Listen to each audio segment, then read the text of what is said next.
Hi guys, তোমরা সবাই কেমন আছো? আমি ভালো আছি। আজকে তোমার দাদা মোচা নিয়ে এসেছে। এই দেখো মোচা। তো আজকে মোচা রেসিপি বানিয়ে তোমাদেরকে দেখাবো। দেখো প্রথম থেকে শেষ পর্যন্ত আমার বিদ্যুৎ গুঁড়ো,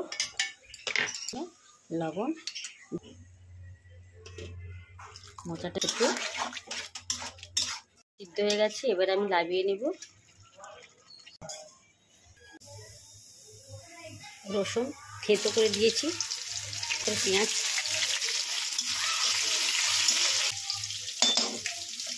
ব্রাউন ব্রাউন হয়ে গেছে। আর আলুটা তুলে দেবো, যেটা সিদ্ধ করে রেখেছিলাম। কষে নেব। বেগুনটা দিয়ে ভালো করে,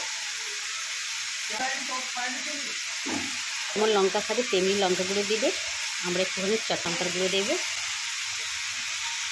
ধনে গুঁড়ো দেবে। ভালো করে নেড়ে দিয়ে সবজিটা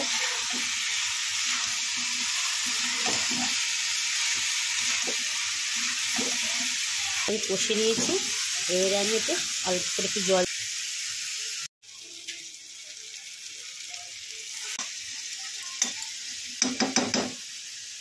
আমি একটু থালা ঢাকা। দেখো সবজি আমার রেডি হয়ে গেছে। এরপর